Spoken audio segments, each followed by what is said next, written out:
What's going on, guys? Welcome to the Essential Scares podcast, the only show that dares to ask the question, is it essential? I am your host, Corbin, and with me today, as always, is Alan. Good evening, Vietnam. We're here. Let's talk about the Babadook. Jesus Christ, dude, that was so loud. What are you doing, Bobby's man? soft ears, Dunlap. Yeah, I got soft, sensitive little ears. All right, it's like a palate thing. I only take in the most soothing and pleasurable of sounds. That was decidedly not it. I'm soothed. Oh, here we are. Yes, by my dulcet tones. Well, you know what? We have got a great show for you today. After 94 episodes, we are finally returning to the land down under. That's right. Today, we're discussing 2014's The Babadook. But first, Bobby has a spoiler warning. I do. This will serve as your first, one, and only spoiler warning for The Babadook. If you do not want The Babadook spoiled for you, please skip to the time code or descriptions or show notes where Alan just got Corbin's joke for our essential spoiler-free discussion. The Babadook is a movie that came out nearly 10 years ago. And this has suddenly made me recognize that the turning of time and the realization that one day, I too will die. Alan. Dark. I like it. I like the tone. If it's in a word or if it's in a book, you can't get rid of the Babadook. This film. I think that's pronounced Babadook, actually. Yeah. Babadook. Babadook. We got to really Chicago it, you know? Yeah. Imagine this film where all the Australian accents in are a replaced word... with the worst Chicago. Listen, champ. If it's in a word or if it's in a book, you can't get rid of the Babadook, okay? I want it done. So this film. Let's go to Portillo's, all right? Get a beef. That's a surefire way to get rid of your Babadook. Absolutely. It's definitely a way that Bobby gets rid of his dooks. Oh, what a day. I need a beef.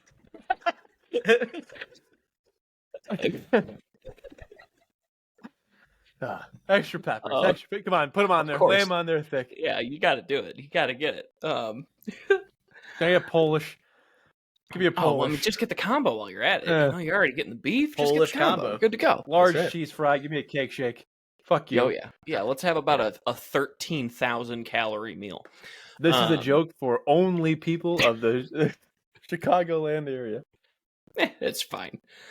The Babadook. We have a mother and a son who, for some reason, the boy, he gets a book read to him every single evening by his mom, and he gets to choose a book this time. And he grabs Mr. Babadook, the totally not scary book at all that just, tells about how the Babadook is gonna, be there forever and you can't get rid of him and he's gonna kill you. Nothing crazy about that. So in all seriousness, this family has a very big tragedy associated with it. Samuel was born the same day that Amelia's husband died while he was on his way transporting her to the hospital to have his kid. And I can't understate how much that resentment runs through this whole film from start to finish. It kind of resolves near the end, but there is just a very fine kind of awkwardness, I would say, that's kind of just beat into this film. And when they finally find this book, we initially, you just passed off, oh, Sam sees monsters, he's a 6-year-old kid, it's fine. But then the monster becomes real and they have to actually deal with this creepy type of squirming bug monster called Mr. Babadook. And let's open it from there, boys. Why do you keep saying Mr. Babadook? He's only ever called the Babadook. Because the book says Mr. Babadook on it. He's Mr. Babadook. That's his official name. No, Are you on Babadook? Are you on Dook terms with the Babadook? Yeah. Oh, okay. He's on I'm not. Book Talk. Yeah. I'm on. See, I I'm on haven't gotten Duck Duck Talk. Yeah, I'm Yeah. not there Yeah. yet. I'm not Yeah. there yet. That's again, on me. That's on me. we share a first name, Bobby Duck. You know, That's true. I forgot. There's the natural bonding that same occurs initials too, BD. You there. know, Yeah, that's all right. Well, so do you Let's have a explore Babadook this. just Let's chilling in your explore this. garage? Yeah. chilling in my garage. Is he to your right in your basement? Chilling? No. We've got the same job. You know? Oh. Yeah. Is he like Yeah. your shadow then, basically? No. I also possess single mothers to kill their children. Oh, okay. Yeah. Good. Yeah. So I As actually one want to hit does, on you that. know? This was my first viewing for the Babadook. You know, this film, I remember hearing it come out back when we were freshmen or sophomores in college. It's somewhere around that range. Neither of Juniors in those. college. Yep. Yeah. That was it junior year? Yeah. Okay, shit. I thought it was earlier. I know that very 2014, yeah. specifically. That's hence the realizations of my own mortality. Because never mind, we'll get to it. And I remember like everyone being like, the Babadook is the scariest thing in the world. It's so terrifying. So like there's that like kind of built up hype for it. And I kind of, you know, I knew of the film, but I'd never seen it before. And, you know, I go, oh, okay, so we have a scary monster movie. In no way did I have any clue that we would also get a good dash of possession for good measure. Had no clue. And it was very welcome, I think. I actually really, really enjoyed that kind of like bit in the center where the Babadook just invades Amelia and kind of possesses her body to do horrific things to her son, like truly terrible things to her son. It's insane. Watched this movie for the first time in my dorm room with Corbin and a couple other friends in 2014 when this movie came out. I liked this movie a lot, but I did not remember just how good like the grief and the resentment and all that stuff was like portrayed. I don't think I would have recognized it. I'd have been like, "Oh, this is cool. Look at this spooky dude in a trench coat. He goes, key, and he's got cool long thingies." But like this movie walked so Hereditary could run. It feels like in a lot of ways. Like I got so much Hereditary vibes while watching this. Yeah. Mm-hmm. Like very, very similar themes of like grief and trauma and generation and like the generations and things like that. Mm-hmm. But this movie's really, really good about you. Amelia's the mom's name, right? Yes. Main character. You get a really good sense of like her perspective. Like even though her perspective might not always be accurate, like you get a sense that like no one in her life gives a shit about her, and the one person who does, she has to lie to because her son is like not allowing her to live a life afterwards, and it's incredibly like, and like that's her perspective, and you get that sense of it, and it's just like, man, fuck, like there's just this like really intense like hopelessness, and that's Mm-hmm. before the Babadook even shows up. Mm-hmm. Yeah, Yeah. I liked it. So I've seen this many times. My first time was also with Bobby, but over the last 10 years almost, I've probably watched this another like 5 or 6 times at least. Okay. I have Babadook art in my house. Like I am a big fan of this movie, and it's one of my favorites along with my wife. And I think that the themes are like, did I notice them that first time? Probably not. For anybody that read my review last year for when we were doing Letterboxd reviews for 33 Days of Horror, I did Babadook. And I mentioned a few of the things that you guys have already mentioned. Like, I think this being kind of the launching pad for that, the current trend of horror is really important, and not without merit. But I definitely think that like the more times you see it, the more you can really see all of the little things going around in this movie. And I think even, Bobby, your comment that you see all of these things happening or going on in her life before the Babadook is like well, that's kind of the point, is that there wasn't before the Babadook, right? Like, we don't see a point before the Babadook. The Babadook was always there. And because Babadook yes. is grief. Is that like the idea? But yeah, she's right. She's had the stuck in- Babadook. Yeah, she's had the What are the Babadook stages for of grief? 7 years, right? Yeah. And that's like the whole point of the movie in the end, you know, is that it just took all that time for it to manifest itself in a dangerous way, because she never got past the grief, right, of losing her husband. Imagine, Yeah, she's like seeing constantly your husband getting like head get cut in half. That's fucked. Yeah. That's it. Yeah. That's it. That's just a small side comment. You were in the middle of a point. I'm sorry. Yeah, I mean, it absolutely it is, right? But, and like, you know, I think that the movie does a really good job of putting yourself in her shoes, right? As somebody who feels like she doesn't have the resources that she needs, somebody that feels, you know, lonely, desperate, you know, but at the same time, I mean, it's easy to see like the point of view of the extra characters who are like trying to help her through things. And you know, as someone who hasn't been on her side of this but has been on the other side, it's like, I think it does a good job of illustrating, you know, how people like do try to help, but like at a certain point it's like you don't even know like what to do anymore, so you're like, you can't do anything, right? You have to do it yourself. Yeah. I mean, that's I think what's so great about having Claire be there at the points where she is in the film.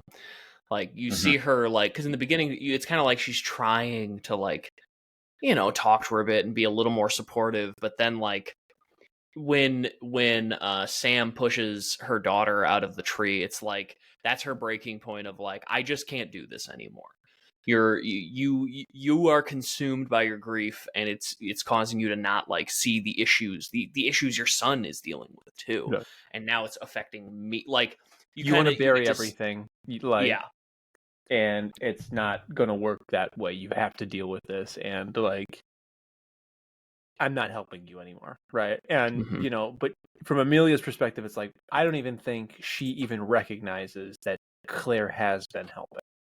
Right. Oh, absolutely not. No, absolutely not. She doesn't think that anybody's helping, right? It's her against the world. Look at how oblivious she is to Robbie. Like, exactly. Robbie makes one of the most sweet comments in the whole movie. You know, oh yeah, I got to go to the dementia ward today. He's like, aren't you a little early for that? Like, that's a great little. He's flirting with her. He's like, it's so obvious, and she's like, yeah, and then leaves. It's like, you know, there's just constant lifelines being sent out to her that she's just too enwrapped in the Babadook to actually see that they're lifelines. You know, you can't get rid of him though. So no. But yeah, that's the whole point of it, right? You can't get rid of it, right? You can only learn to live with the Babadook. You know, you can it can never be gone. It's it's like this. It's kind of a warming message, a little. No, I think so, because like, even like at the end of it, I mean, she's made peace, you know, with having lost her husband, but like is also able to move on and explore a relationship with other people and like move on with her life. And I think there's a reality there, especially with like spousal loss, right? Like, you're never really gonna forget, you know, you have to just kind of come to terms with like what's happened and move on. Well, again, all of his stuff's in the basement, so the Babadook goes in the basement, right? And like, you know, you just deal with it. He takes the form of her husband at one point, and it's like, at every point, right? His outfit is. I guess that's true. Yeah. Am I crazy? Does nobody die in this movie except for the dog? I'm not. I'm moving past it. I'm not addressing it. We're moving past it. Yes, only the dog dies. I hate this movie because she has like a psychotic break, obviously, but like never to the point where she actually kills anybody, which I think is important, because it's really the only way that she would have actually been able to have a happy ending at the end of the movie, because the movie's generally realistic otherwise. So I mean, if she had like killed somebody, I mean, it would have been game over. Yeah. I think another thing this movie does so exceptionally well, it playing with the score in very key points of just, you're in the middle of something, tension's building, and music cuts. Just hard. This movie masters the hard cut of music that just perfectly. Every single time it does it, it is the best possible time to say, all right, no more music.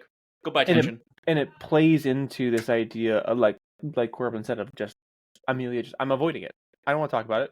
I'm not going to talk about it. I'm just going to burn this book and it's going to be done and we're going to move on and everything's going to be fine and whatever.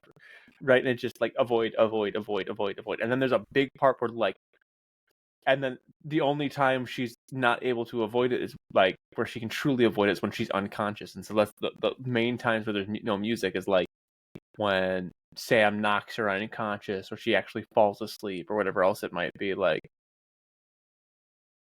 or she's got a task that she has to do. It's like, this movie works really well. But again, the dog died, so it's immediately a 0 for me, fam. What's up? Oh my god. I have a note that says, please don't kill the dog. Oh good, the dog's not dead this time. Dude, the dog died. Like what, 2 minutes later? Yeah, it was pretty. It was because like great. Like I was like, oh no. Like when they showed the dog protecting Sam, I was like, oh, I forgot. Oh man, like, yeah. You forget how fragile life is until they kill a simpler being. Yeah. Oh my god. It's like it's a weird thing that we as humans do. That's like a whole thing. Is like in horror movies, you can see a bunch of teenagers get killed, but like you don't ever want to see like we feel much more uncomfortable about an animal being killed. Like especially an animal that we've deigned to be a pet of ours, we find it like very distasteful. And I am not immune to that. I don't know what to tell you. Like, I think what this movie just I mentioned it earlier, the whole like resentment that she feels for Sam, but it's just like I really want to hammer home like. It's because it's like the moments where she's either possessed by the Babadook or sleep deprived, it kind of blurs the line as to when those are happening exactly, which is kind of even more fucked up because it's like if you're sleep deprived, she's really without any inhibition. So like at one point, Sam's all, I'm hungry because he's been taking these sleeping pills and is not exactly eating very well because he's vomiting a bunch. And she just turns to him and says, well, then why don't you go eat shit? Like, you can't say that to a child. And it's like, is that the Babadook? Or is that her actual feelings that are just totally let out because she's frustrated and done at that point? And then, of course, she immediately regrets it. But, like, this movie plays with her pure resentment perfectly all the time. It's masterclass. I don't even have a kid, and I felt it. She's got a kid who's got some kind of either mental illness or disability or delay, and she's alone, and it's very clear to the majority of the people in her life, they view her son, who I don't think she does, as a burden. But the more and more she self-isolates, the harder I would imagine it is to not look at your kids. Like, if you weren't here, things would be fine, right? And you can even tell, like, in the very beginning, she's very, very clearly, like, an advocate for her son. She pulls her son out of school because it's like, you're going to make him even more different. You're only, like... But eventually it becomes, like, I'm just done. I can't... Like, I'm at my wit's end. But also, the neighbor is always being like, "Hey, if you need anything, let me know," and they never help the neighbor character is so good. Oh yeah, every time she shows up, she's fantastic. It's just like you're just a lovely old lady. They're just trying to help. There is always somebody in your life who is a lifeline to you. There are people who will not give up on you. And that, like, she's an example of that. And she exemplifies that when she comes over in the middle of the night when they're like having their whole moment of Amelia like borderline trying to kill her son. Like, shows up at 4 a.m. This woman with Parkinson's who, like, it's not exactly easy for her to get up, get across it. Like, it's a whole effort. Parkinson's, by the way. What? Pop. I'm just making an Australian joke. Oh, got it. That's fair. That's fair. That's on me for not identifying the accent. It wasn't a good one. Yeah, I'd have to get into it. Yeah, it takes a few extra words to get Yeah. there.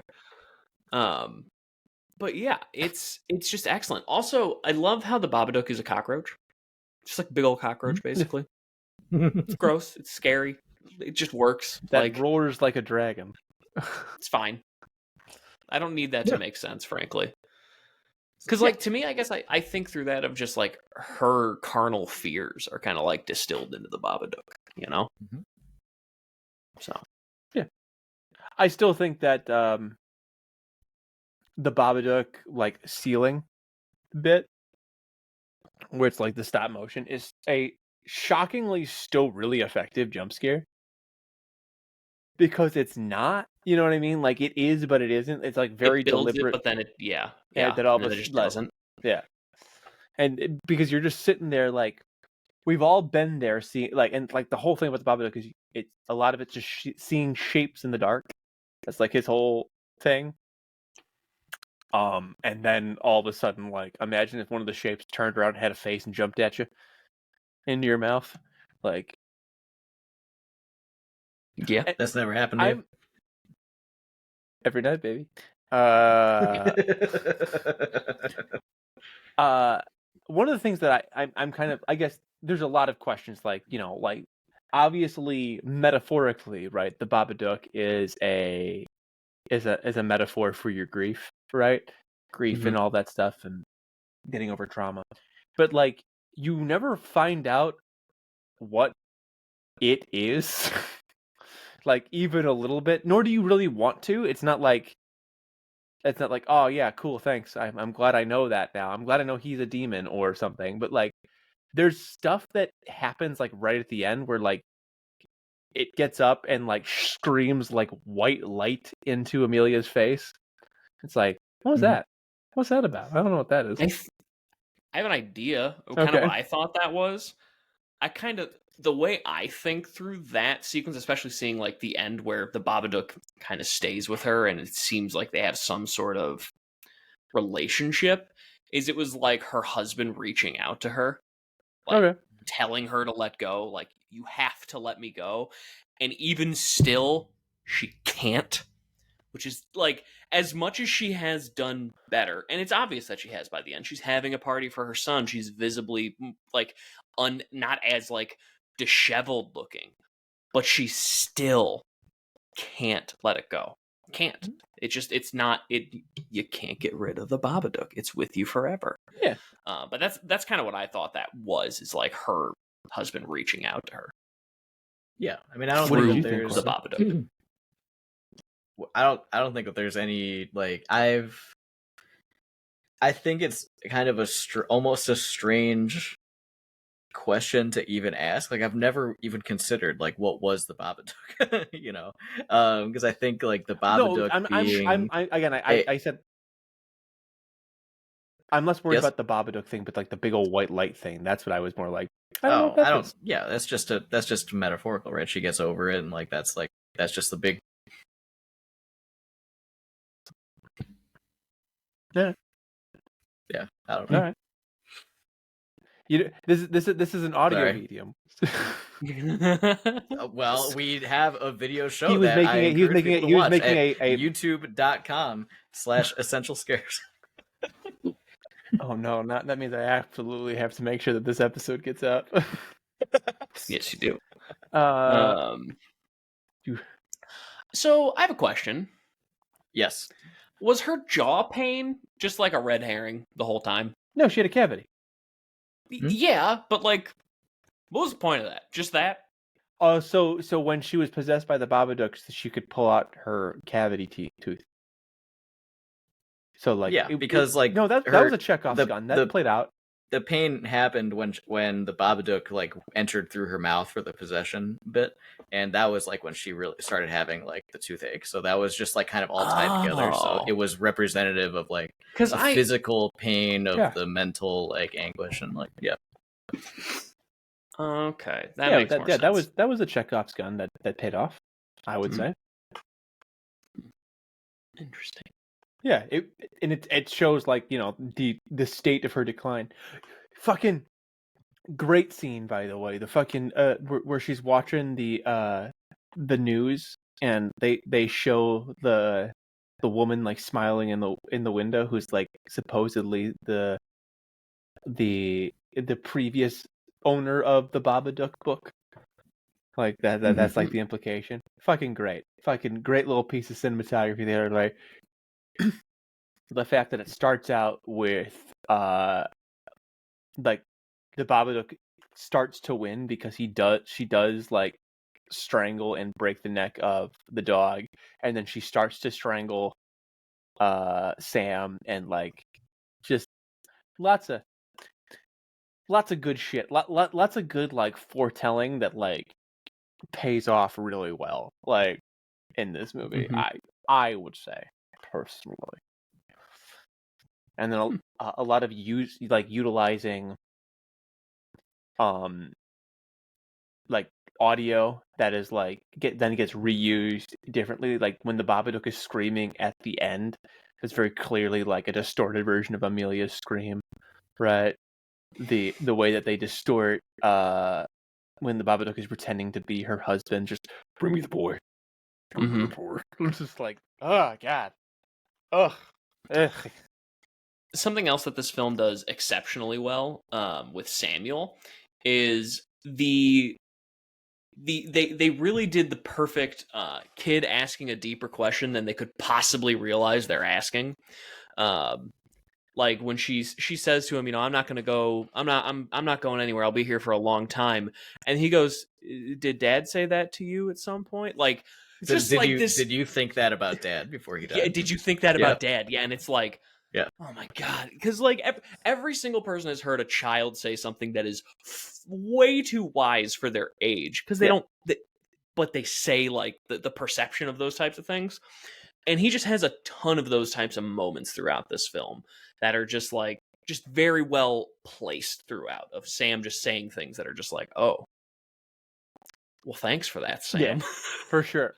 One of the things I think I recognized this time that I think I was too stupid to recognize in the beginning was like Sam, for the longest part of this movie, it feels like there's something wrong with him.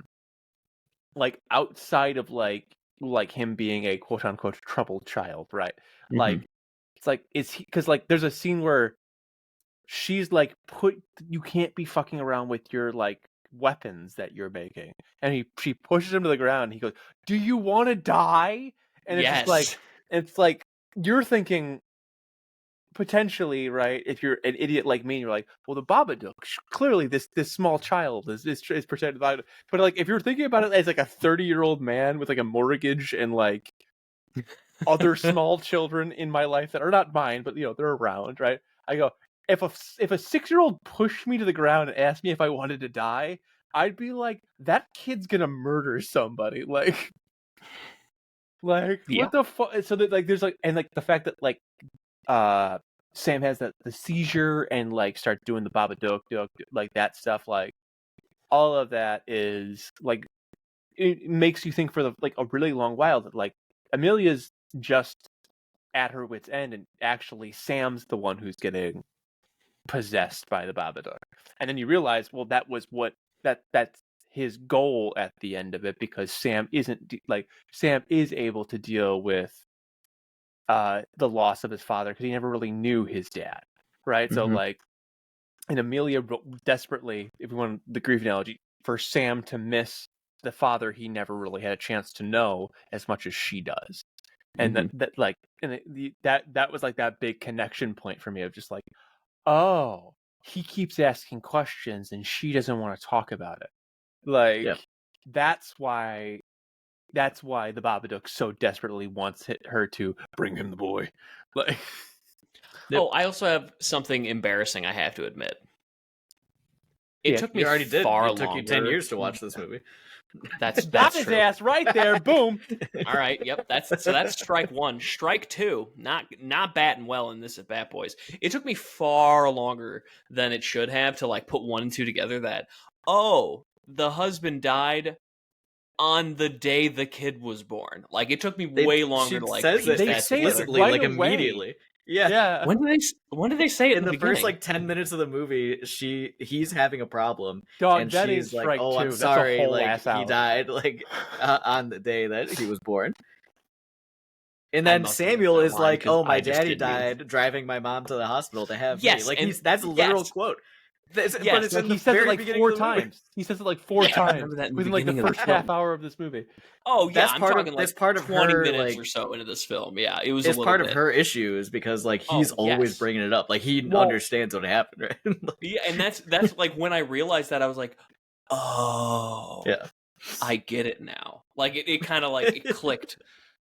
I think So, the first time yeah. it's mentioned is when It's on she me. goes like, "Yeah, he could just have a birthday on the day," and she. Well, and that's Yeah. kind of when I was like, why wouldn't he? Like when they're talking about celebrating birthday, I'm like, because like part of me is like, I celebrated birthday with my sister Felicia forever as a kid because she's August, I'm September. We have a big family. Get everybody together once. Makes sense, right? Oh, they're cousins. Their birthdays are close to each other. Oh, that makes sense. Didn't think too much further past that. And then I was like, wait. And yeah, so then if I put 1 and 2 together. But it took me longer than it probably should have, to be totally honest with you. So I love that, honestly. I look, I had to admit it because it is. That doesn't I- feel like strike two though. That feels Well, like again. I mean, I I've mentioned only it. I had said 2 earlier. strikes. A whole ass out. That's a whole ass out. You're an So out what? and I a just strike. ground out on that one. All right, that's fair. Yeah. That's fair. That's on me. I'll take that. You hit a foul ball that somebody caught. That's what that was. That's a big oof, man. That's a big oof. Oh, man. Hmm. Well, speaking of foul balls, I think it might be time to rate this bad boy. Rate this bad boy. I think it might be. Okay. How do we do that, by the way? We rate movies on a scale of 0 to 5 with half points allowed. So scores like a 2.5 or a 3 are viable, but a score like a 2.75 is not. Now, going straight into it, Alan, as the only first viewer, Every time? what did you think of the Babadook? Well, the Babadook has stuck with me. Stuck. Personal, minorly personal here. My grandfather passed away about 2 months ago. So the grieving process is something I'm incredibly familiar with right now. And I think that I'm definitely a little biased towards this movie, seeing how it plays so much with that angle of what it's like to just not be over it. So I'm out the gate. I am biased towards liking this film. I just want to make that very clear. I don't know what this movie does wrong. That's kind of what I kept asking myself when I finished it. Where would I take points away? What would I take points away for? I don't have any. It's a 5 to me. And I think the point of like Hereditary came up earlier in the review, and that's a huge one because Hereditary. Hereditary has one of the most awkward sequences in a movie you'll ever watch in your life, and it's beautiful. This movie is just, it immediately gave me those vibes of just like this tension in this family. But it's more localized here, and I think that's kind of what makes this special. Is this is a very small cast. There's not a lot of characters. It's such a personal tale between effectively 3 people: Amelia, her husband that I can't remember his name, Oscar, I think. Oscar, and Samuel. It is so intensely personal, and I think it's just special with that. It doesn't do anything wrong. It's scary in a way that's not like your traditional scary film. It's a film that's scary just in that, you know, you think about, well, what if I had to deal with that? What if I had to deal with that type of a grief process? I think it's special for that. It's a 5 out of 5.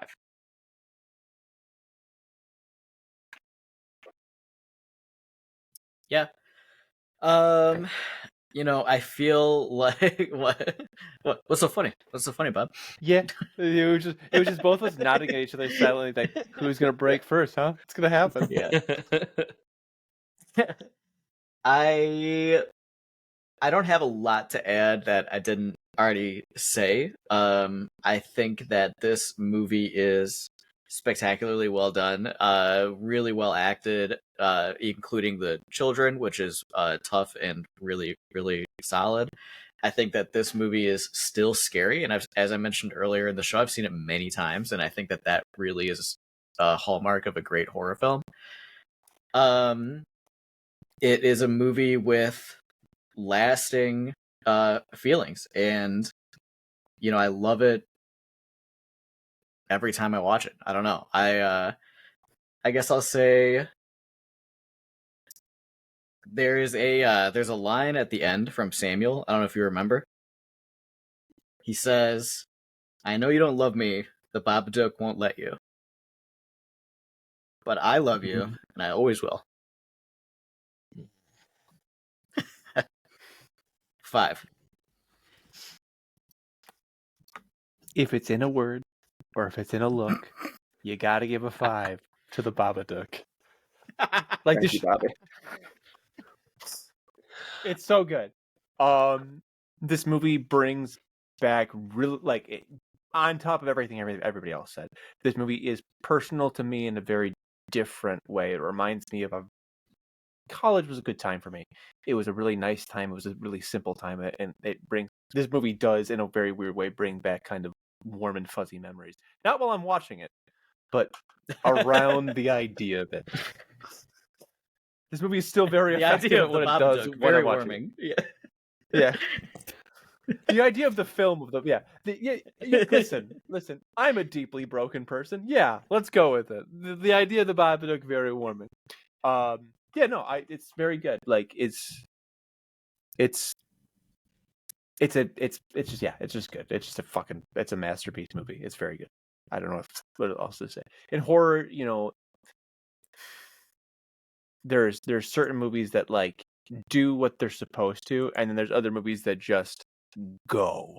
And this is a movie that just goes. And that so I also want to point out near the end of the film, when she goes and after she's seen the Babadook at the very end, giving it his worms, and she goes back to Sam, and he goes, "How was it? Can I meet him soon? Can I see him?" And just he's curious about it because he's a kid. Of course, he's curious. And she just goes, "It was a quiet day today," and it's like, it's such a simple little end to the film because it wasn't at all quiet when she had to deal with when she went down there. So she also says, so I guess you can see it when you're bigger. So there's like, this promise to share it with him right when he's old enough. Yeah, which is just it's haunting in such a human in a more nature. Yeah. But hey, speaking of human nature, that's not all we do on this podcast. We also decide whether or not the Babadook is essential to horror as a whole. Now, spoiler free, of course, gentlemen, but we did give this movie 5s across the board. We've been doing that a lot lately. It's almost we've kind of been on a bit of a spree. It's almost as if our foray into foreign pictures, we've only picked the stuff that is really good. But is it essential? Go for it, Corbin. You have something you want to say. I don't know. Alan gave House a 3.5. So I did. I was. Alan was wrong about House too. Yeah, that's fair, I guess. We also did watch Tokyo Gore Police, which I think it was a movie we all thought should have been better. Tokyo Gore Police, we all gave it 1 out of 5. Yeah, that's a bad film. Fun. I mean, what's our average here? 4 point. I guess it's a full point higher than it usually has been, but we don't. That doesn't matter. It doesn't matter. Yeah. I'll go first. I'll just say, I gave it a 5. Bobby and Alan gave it a 5. I love this movie. I think that this movie is what really kickstarted the current like postmodern art house like horror that we've been living in for a while. It paved the road for movies like Hereditary and Midsommar, and I think that would those movies have come out and been successful anyway? Maybe. But this was the first one of this style that I can really think of in the 2010s that was really like pushing that style of horror film. And it was very, very popular when it came out, right? Like, I mean, Babadook was one of those movies that sort of became an instant horror classic. And I've loved it since then. And this is the movie that got my wife more into like horror for real and not just like, oh, horror. So for me, it's an easy yes. It's an easy yes. I'll go second. This movie is, like I said, I have a bias. I think I said in the spoilers, I have a bias for this movie. It was, I want to say, actually, much like your wife, Corbin, this movie was really got me back into horror. I was kind of like, I enjoyed horror as a concept, but this was like the one that was like, oh shit, like I actually like this shit like a lot still. Yeah. And again, kind of makes sense considering the movies I like. But I actually want to, again, further compound it. I am looking at the movies that came out in 2014, including a movie that we lovingly had an Alan Bobby episode. That's right. I'm talking about See No Evil 2. And so it was a lot of like, we were still in like the found footage. We were in like the afterglow of Paranormal Activity type movies. And this really did the art house horror, which I would say is one of the best things to happen to horror movies since the slasher.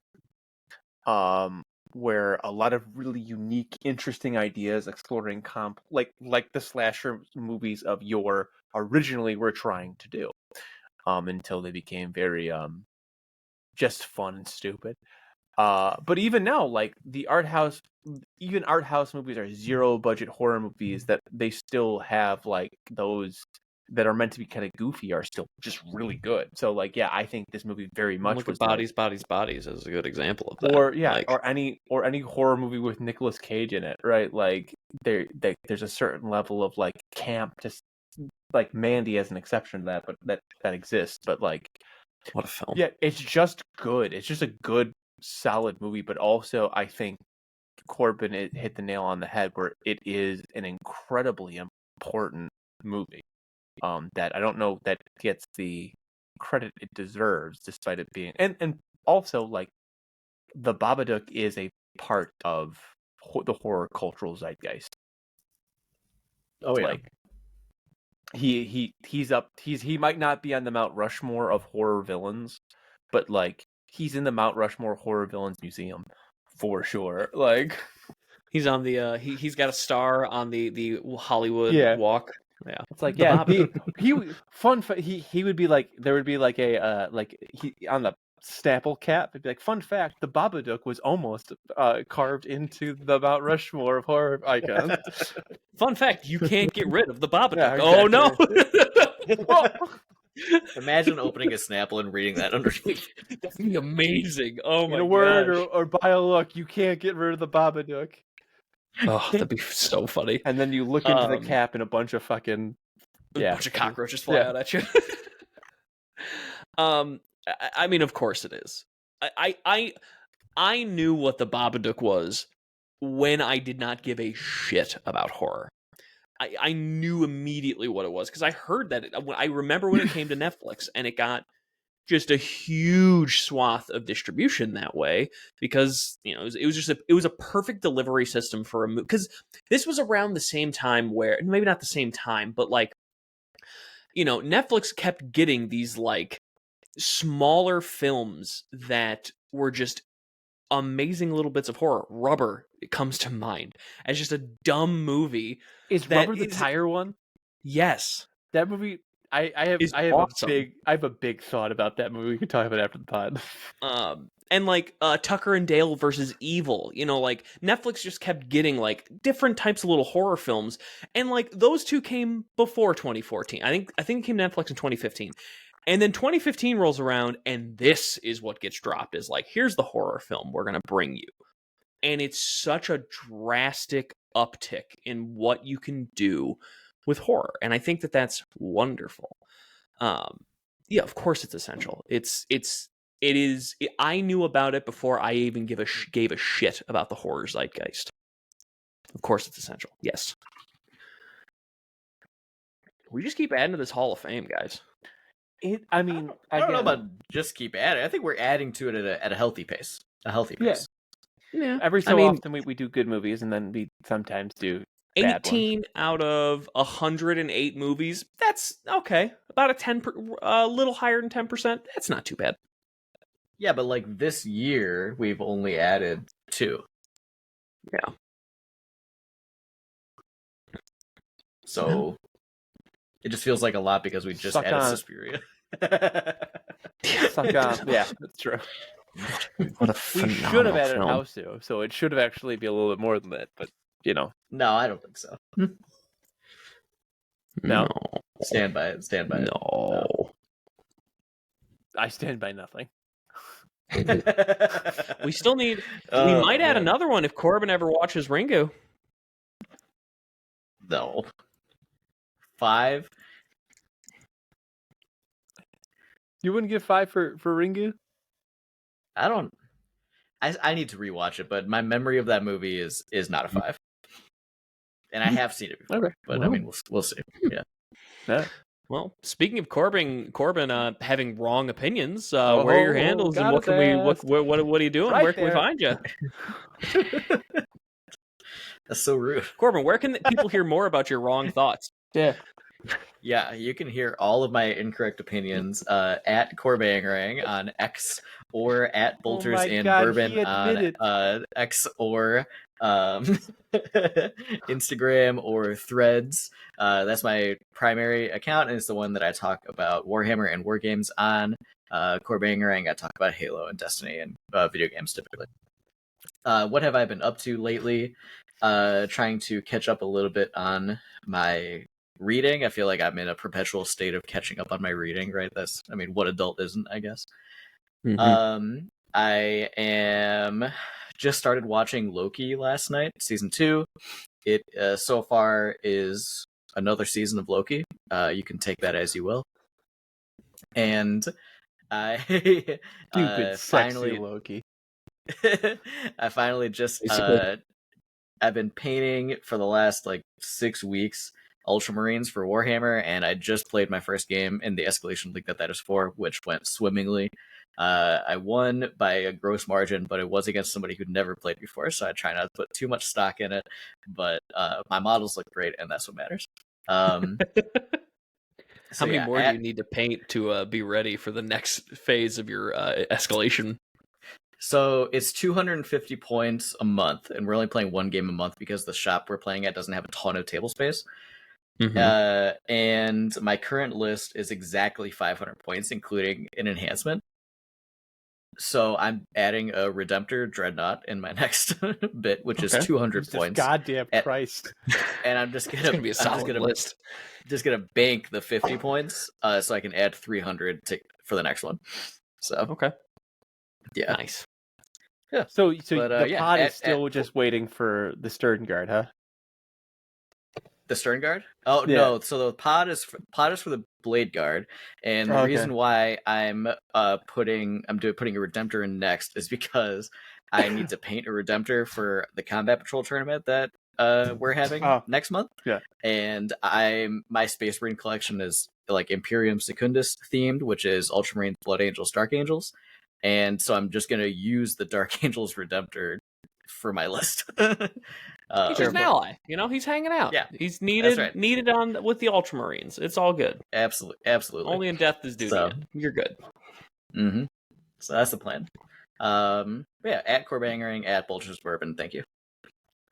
You can find me at twitch.tv/threadweenie, where I sometimes do stuff. What have I been up to lately? I started watching Breaking Bad again. It's still very good. I've heard that before. In the same way that TikTok does not know what I am, YouTube absolutely knows that I'm a 30-year-old straight white man. It's just like, oh, here, look, clips of Breaking Bad and No Country for Old Men. You like John Wick? Here you go. Here's some John Wick. And it's just like, and I just keep eating up those stupid ass YouTube shorts. So it's convinced me to watch Breaking Bad again. Breaking Bad is fantastic. If you haven't watched it, you should. But okay, wrong again. Bolters _bourbon for more of Corbin's wrong opinions. Apparently about Breaking Bad too. I don't think it's bad. I don't think it's bad. You went Well, because you You said think that it's bad, but do you think it's good? I'm just probably never gonna watch it. Ugh. Yeah. I fought with him 10 years ago about this. Why? Okay. Yeah, we've actually been fighting on and off since Breaking Bad premiered about Breaking Bad. Yes. You would like it. You would like it for like very don't know about different that. reasons than people would. You would like it. And you would catch on to it much earlier than other people would, just knowing your moral compass. And that would make you like it even more. That's it. Other than that, by the time He's you're trying to bait listening me. to this, of course I am. And the problem is it's kind of working just a little bit. Not enough to make you watch it, but enough to make you lose ground just a hair, just an inch. I'm gonna be on vacation. I'm gonna be out of town, so enjoy the episode. Oh yeah, I'll tell you after the podcast. It's nothing big. It's okay. out of town for a little bit. Me and the missus we're basically taking from date of recording on Monday. We're taking from Thursday to the following up until Halloween, and then we'll be back the day after Halloween off for a little vacay. That'll be fun. Yeah. But yeah, twitch.tv/threadweenie. I might start streaming platform fighters. There's a couple I have in mind that I kind of want to start. I want to start playing Brawlhalla again. So Nice. You can find me at a seal punter just about anywhere. I haven't been doing a whole lot. Spider-Man came out, played that. It's very good. It also decided, so like minor spoilers for Spider-Man from 5 years ago. okay. Peter goes into Aunt May's house and he finds this locket sitting on her like dresser. And it's a locket that has a picture of Ben, her husband, and Peter in it. And Peter just has a very simple line, says, it just hits you like a ton of bricks sometimes. And as I said earlier, my grandfather just passed away. So like this game has the most like obnoxiously wholesome side quests that it doesn't need it, but it's great that it has it. Like, I helped some old dude. I had to go find an old man. You find him and you sit down and talk to him. He just tells you about like how he met his wife at this spot. It's very, very wholesome in Spider-Man. And then you also get to swing around New York City, and it's phenomenal. So it's Spider-Man. It's everything you want it to be. It's great. Been playing a lot of Warhammer. We found out today I've played substantially more 10th edition than I think anybody else in our group. I think you've played the same amount of games as me and Corbin combined. Maybe I'm at 32 games. Okay, yeah, definitely way more. Yeah, because you played 9? I play a lot. Yeah. 2, 4. Yeah. 5, so 6. I played maybe 6 games. Yeah, I played a lot. I play usually at least twice a week. So been just grinding, playing, enjoying that. And still need to get through No Country for Old Men because I haven't picked up my Kindle in 2 weeks. So I need to actually fix that and do that before bed because it's a much better way to spend my time before going to sleep than like sitting on my phone. So yeah, I need to burn through that book because it's pretty short and quite good. A Seal Punter, just about anywhere. Nice. You can find the podcast at Essential Scares on X/Twitter, Facebook, Instagram, and Threads. We are active on those platforms, and we would love it if you give us a follow. In the bios for all of our social media is a link to our Discord and our other social medias. And if you join our Discord, we can chat anytime about whatever you would like, including movies, music, games, and more. And we are also always taking recommendations on future movies or TV shows to cover. At the current junction, we are still exclusively doing international movies. as SAG-AFTRA is still striking. But if you want us to cover a American movie, just send it our way and we'll put it on the back burner. Or if you have an international movie that you would like us to cover, we will get to it much sooner. It's your chance. It's your time, international audience. Yeah. Give us your movies. Yeah, that's right. Thank you to everybody for watching and for listening. If you like the show, be sure to share it with your friends, family, coworkers, estranged individuals that you meet on the street, etc. Make sure that you rate and review the. Yeah, tell your Babadook about us. Make sure you rate and review the show on your platform of choice because that really helps us out and broadens the reach of our show. This is wraps us up for the Babadook. It's over. So next week we're going to be departing the UK's prison island and moving to the UK proper for The Wicker Man. We will be watching the original, of course, as it is the British version. I'm super excited. I think I'm the only one that has seen it. Yeah, I haven't seen The Wicker Man. Awesome. I love that. I haven't seen it. So there you go. Be sure to watch The Wicker Man before our next episode, and we hope to see you there. Thank you to Alan and Bobby for being on the show with me this week. I have been your host, Corbin, and this has been Essential Scares. Oi, play that bloody breakdown, you dingo.